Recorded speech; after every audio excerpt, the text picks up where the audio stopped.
Hello everyone. അപ്പോൾ കുറേ നാളുകൾക്ക് ശേഷമാണ് ഞാനൊരു ലോങ് വീഡിയോ പോസ്റ്റ് ചെയ്യുന്നത്. ഞാനിന്ന് പ്രിപ്പയർ ചെയ്യാൻ പോകുന്നത് ബീഫ് റോസ്റ്റ് ആൻഡ് റൈസാണ്. ബിരിയാണിയാണ് ഉദ്ദേശിക്കുന്നത്. പക്ഷെ ഞാൻ മിക്സ് ചെയ്യുന്നില്ല. റൈസും മീറ്റും സെപ്പറേറ്റ് ചെയ്ത് വെക്കാനാണ് എൻ്റെ ഒരു പ്ലാൻ. എപ്പോഴും ഞങ്ങൾ അങ്ങനെയാണ് ചെയ്യുക, മിക്സ് ചെയ്യാറില്ല. അപ്പോൾ ബീഫ് ബിരിയാണി എന്നൊക്കെ പറയുമ്പം അത് ദം ചെയ്യുമ്പോൾ എപ്പോഴും അത് റൈസും മീറ്റും കൂടി മിക്സ് ചെയ്യാറുണ്ട്. പക്ഷെ ഞങ്ങൾ ഇവിടെ അത് സെപ്പറേറ്റ് ചെയ്താണ് വെക്കുക. അപ്പോൾ ആദ്യം തന്നെ ഞാൻ ഉള്ളി സവാളയൊക്കെ പൊളിക്കുകയാണ് ബീഫ് കറി വെക്കാനായിട്ട്. കറി വെച്ചതിന് ശേഷം അതൊന്ന് റോസ്റ്റ് പോലെ ആക്കുകയാണ് ചെയ്യുക.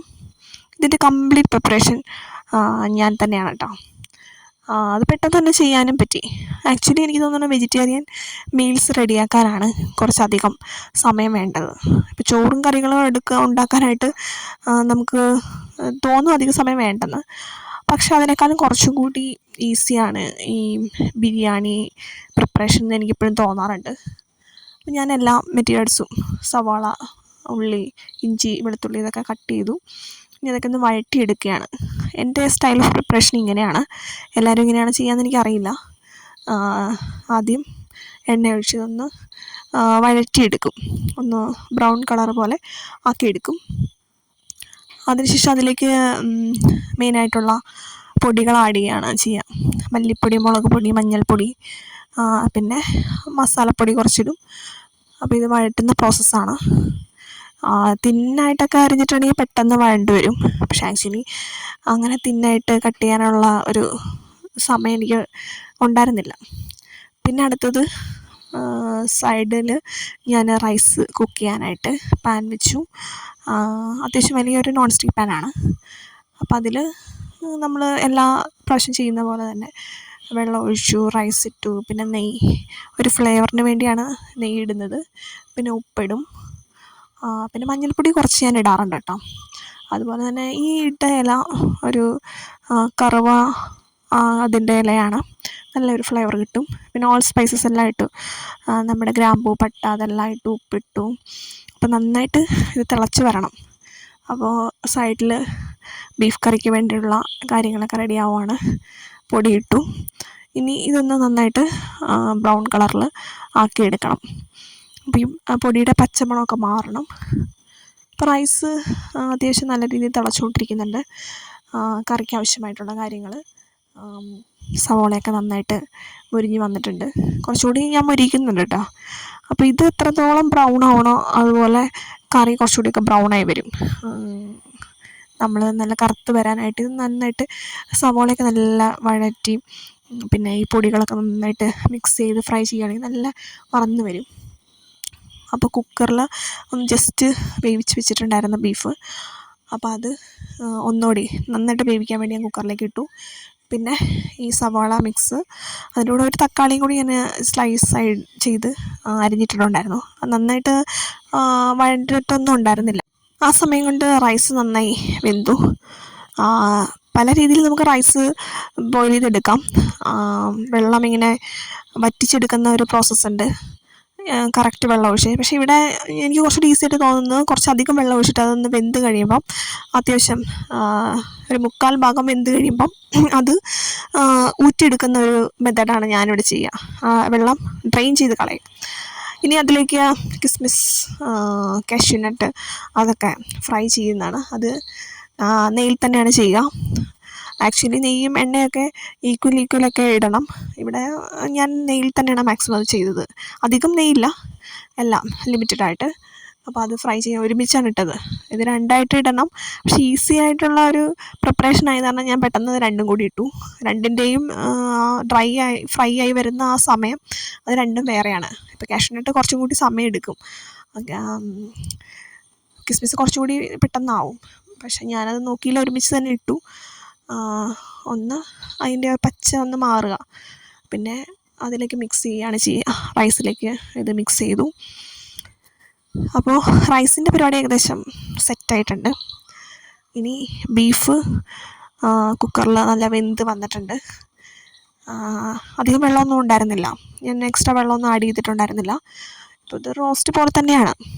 ഇതിനെ വേണമെങ്കിൽ കുറച്ചുകൂടിയൊക്കെ ഒന്ന് മോഡിഫൈ ചെയ്യാം. പക്ഷേ എനിക്കധികം സമയം ഉണ്ടായിരുന്നില്ല. ഈ ഒരു ഇതിൽ തന്നെ നല്ല ടേസ്റ്റ് ഉണ്ടായിരുന്നു കേട്ടോ. പിന്നെ ഞാൻ ഒന്നുകൂടി ഒന്ന് ട്രൈ ആക്കി. പിന്നെ ഇതൊരു ടിപ്പാണ് കേട്ടോ. എൻ്റെ മദറ് അമ്മ പറഞ്ഞു തന്നൊരു കാര്യമാണ്. അമ്മയ്ക്ക് ആരോ പറഞ്ഞതാണ്. അമ്മയുടെ സിസ്റ്ററിൻ്റെ മകൻ ചെയ്യുന്ന ഒരു മെത്തേഡാണ്. നെയ്യിൽ നമ്മുടെ പെരുംജീരകം അതൊന്ന് മൊരിയിച്ചിട്ട് ഇങ്ങനെ ഇടുമ്പം നല്ലൊരു ബീഫ് റോസ്റ്റ് അല്ലെങ്കിൽ ബീഫ് കറിക്കൊക്കെ നല്ല ഒരു ഫ്ലേവർ കിട്ടും എന്നിങ്ങനെ പറഞ്ഞ്. ഞാനത് ആദ്യമായിട്ട് ട്രൈ ചെയ്യാം. അങ്ങനെ ഞാൻ ചെയ്യാറുണ്ടായിരുന്നില്ല. പക്ഷെ എനിക്ക് തോന്നുന്നു അതൊരു ടിപ്പാണ്.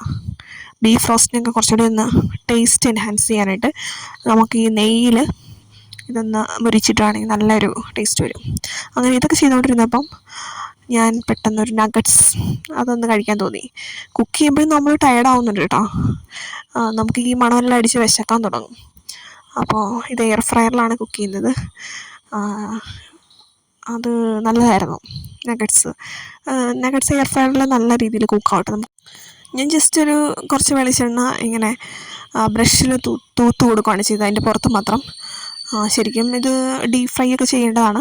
പക്ഷേ ഇത് എയർ ഫ്രയറിൽ ഒരു പ്രശ്നമില്ല, നല്ല സോഫ്റ്റായിട്ട് കിട്ടും. അങ്ങനെ ഫൈനലി എൻ്റെ സ്റ്റൈൽ ഓഫ് ബിരിയാണി റെഡി ആയിട്ടുണ്ട്. ബിരിയാണിയാണ്, മിക്സ് ഇല്ല എന്ന് മാത്രമേ ഉള്ളൂ. അങ്ങനെ ഞാൻ കഴിക്കാനായിട്ടിരുന്നു. നല്ല ടേസ്റ്റ് ഉണ്ടായിരുന്നു കേട്ടോ. എൻ്റെ സിസ്റ്ററുടെ ഹസ്ബൻഡും ഒക്കെ ഉണ്ടായിരുന്നു. അവർക്കൊക്കെ ഭയങ്കര ഇഷ്ടപ്പെട്ടു. നല്ല സോഫ്റ്റായിരുന്നു ബീഫ്, നല്ല സോഫ്റ്റായിട്ട് നല്ല ടേസ്റ്റ് ഉണ്ടായിരുന്നു. റൈസും അതുപോലെ തന്നെ, ഉപ്പെല്ലാം കറക്റ്റായിരുന്നു. എപ്പോഴും റൈസ് നമ്മൾ വേവിക്കുമ്പം കുറച്ച് അധികം ഉപ്പിടണം. നമ്മൾ വെള്ളത്തിലേക്ക് സാധാരണ നമ്മൾ കറിയിലൊക്കെ ചേർക്കുന്നുണ്ടെങ്കിൽ കറക്റ്റ് എമൗണ്ടിൽ ഇടുന്നേക്കാളും കുറച്ചുകൂടി കൂട്ടിയിടുമായിരിക്കും റൈസിൽ പിടിക്കുന്നതെന്ന് എനിക്ക് തോന്നുന്നു. അതുപോലെ തന്നെ നെയ്യ് ഒക്കെ ആഡ് ചെയ്യുമ്പോൾ ആ ഫ്ലേവർ വരും. അങ്ങനെ നല്ല അടിപൊളി ലഞ്ച്, നമ്മൾ തന്നെ ഉണ്ടാക്കിയ ലഞ്ച് കഴിക്കുമ്പോൾ ഒരു പ്രത്യേക ഒരു സന്തോഷം.